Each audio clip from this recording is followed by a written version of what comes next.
Intercultural communication was a topic I didn't really know that much about before I took this class. And when I took this class, I had a very different perspective of what it was going to be. I thought it was going to be more about like the stages of communication, like the delivery of the message, the obstacles that come through it, something like a typical speech class. But what I got from this experience is so much more. So we started off the year and we started with just what speech and communication is and what gets in the way with it. So from these, I got the basic understanding of how easy it is to misinterpret a message.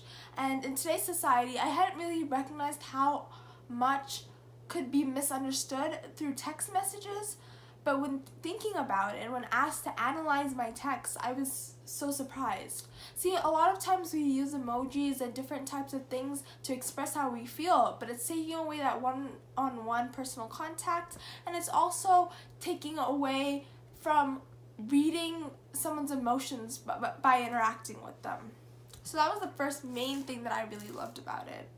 Next, as we continued, we got into what we could do to improve our communication.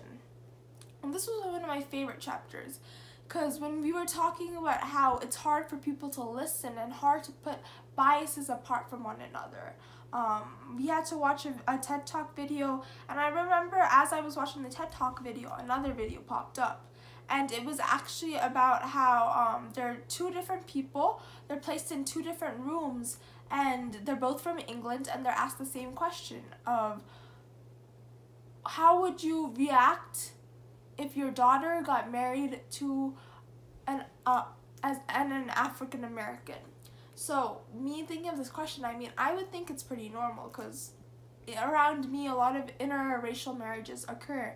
But when asked these two people, both of them had very, very different opinions on what they would do.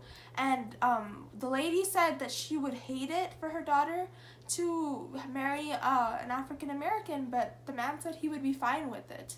So then next part of the study, they put them together, and when they put them together, they both basically fought it out, and they didn't even agree to disagree. They just were like, nope, I am not agreeing with what you have to say. I don't even consider what you have to say to be valid.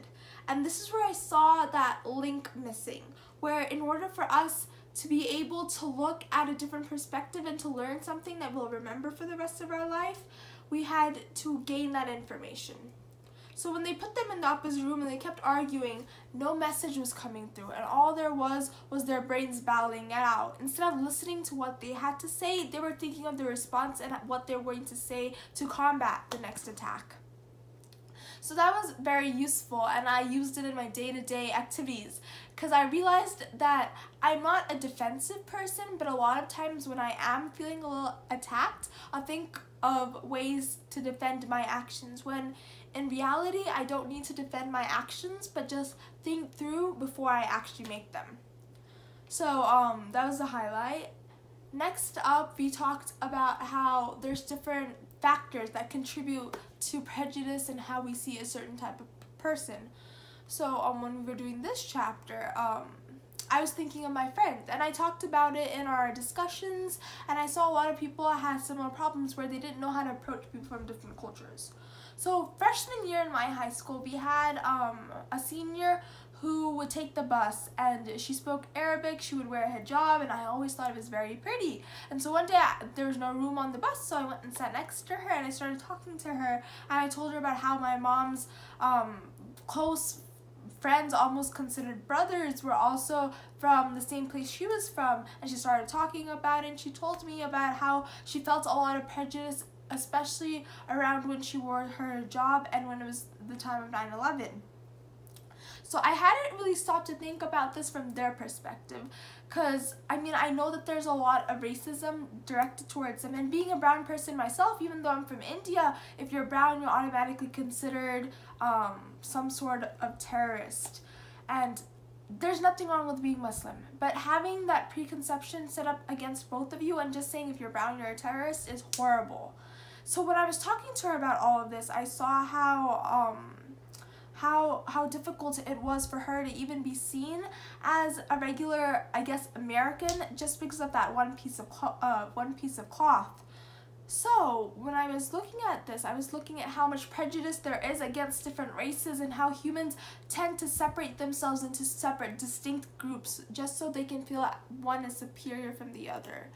So, like, it's been all these different factors from the class that I've been applying into how I treat people on a regular basis, how I think about people, and I'm more self-aware about my actions. Now, using all these factors at the same time, we were doing our our student peer interviews with a student in Palestine. So my pen pal Ragad, who we've talked about and we've discussed earlier, showed me so much that I hadn't really thought about.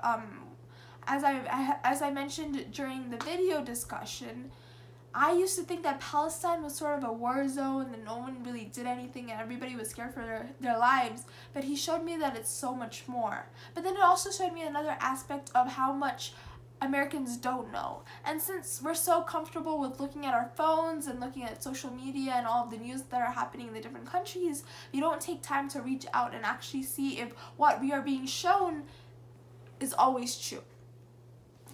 So that was very eye-opening, and that was my favorite part of this entire class, along with interacting with the classmates and peers from the class. I loved having this opportunity to connect with someone in a foreign country who I hadn't really had much experience with. So overall, I am so thankful I took this class. I want to thank Professor Rai and my classmates for always being so supportive of my arguments or discussing what they believed to be right and true. I hadn't really met somebody from Vermont and seen how distinct me coming from El Paso, Texas was to someone coming from like Burlington, Vermont. So it was very, very eye-opening. I will use everything I've learned for the rest of my life, especially when we go study abroad. And I want to make sure that I can make others feel comfortable, as well as reaching out of my comfort zone and trying to understand their culture, their religions, their language, and not just being comfortable because I am American and I can speak English.